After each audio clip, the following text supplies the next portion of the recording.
Library এবং east Bengal museum ঘুরে দেখা মানে সেটা কি কখনো হয়?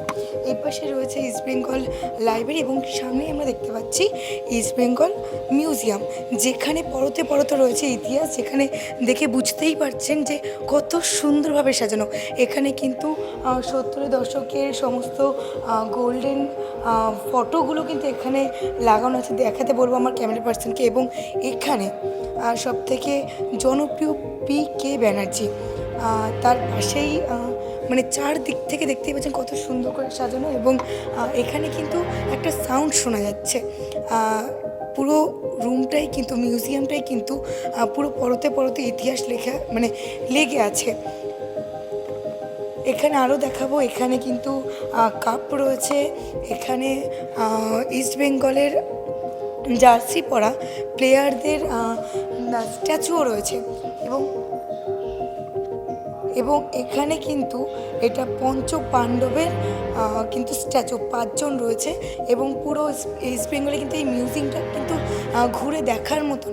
এর পাশে কিন্তু 1961 থেকে 1960-এর সমস্ত ঐতিহাসিক ফটোগুলো এখানে দেখতে পাবেন। এবং এই পাশেই রয়েছে 1941 থেকে 1960।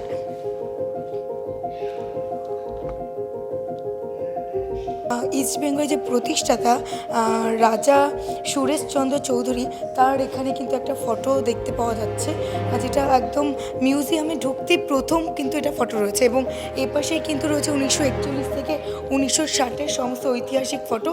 এবং এর পাশেই কিন্তু রয়েছে তখনকার দিনে যারা জার্সি পরে যারা যারা খেলেছিলেন সেই সমস্ত জার্সি। এবং তারই পাশে আবার রয়েছে 1961 থেকে 1990 দশকের সমস্ত ঐতিহাসিক ফটো। মানে মিউজিয়াম একেবারে সুন্দর করে ঐতিহাসিক মানুষদের নিয়ে একদম তাদের ঐতিহাসিক স্মৃতি দিয়ে একেবারে সাজানো। এবং এই পাশে রয়েছে 1991 থেকে 2020। এখন ইস্ট বেঙ্গল অনেক ইস্ট বেঙ্গল সাপোর্টার আছে, কিন্তু তখনকার দিনে ইস্ট বেঙ্গলে যারা খেলেছেন তাদের কিন্তু পুরো স্মৃতিচারণ হয়ে যাবে আপনি যদি একবার এই মিউজিয়ামে আসেন। এরপরে আমরা যাব ইস্ট বেঙ্গলের পাঠাগারে, যেখানে কী কী বই রয়েছে, কাদের সম্পর্কে কী কী লেখা আছে, সমস্ত কিছু থাকবে আপনাদের জন্যে। মিউজিয়াম দেখালাম, এবার দেখাবো লাইব্রেরি বা পাঠাগার। যারা ফুটবল প্রেমী, যারা এমনকি বই পড়তে খুব ভালোবাসেন, তাদের কাছে কিন্তু এটি একটি মোক্ষম জায়গা বলা যেতে পারে। শুধু ফুটবল বলে নয়, এখানে কিন্তু ক্রিকেটেরও সমস্ত রকম বই আপনি দেখতে পাবেন। এবং সবথেকে বড় বিষয় জানা যাচ্ছে যে এখানে কিন্তু যাদবপুর ইউনিভার্সিটির কিছু ছাত্ররা স্বাধীনতার আগে ইস্ট বেঙ্গল এবং স্বাধীনতার পরের ইস্ট বেঙ্গল, এই দুটো বিষয় নিয়ে কিন্তু রিসার্চ চলছে। এবং এখানেই তাদের সমস্ত রকম রিসার্চের কিন্তু বই রয়েছে। এবং এখানেই তারা এই জায়গাতে বসেই কিন্তু তারা রিসার্চটা করছে।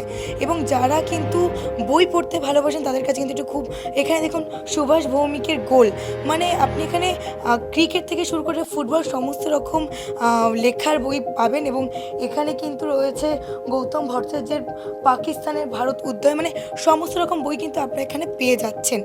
আর দেখেই বুঝতে পারছেন যে মিউজিয়াম যেরকম, লাইব্রেরিও কিন্তু ঠিক একই রকম। মানে ইস্ট বেঙ্গলে আসলে কিন্তু এই দুটো দেখার জিনিস কিন্তু অবশ্যই মাস্ট। আপনাদেরকে কিন্তু এই দুটো জায়গায় অবশ্যই ঘুরে দেখতে হবে।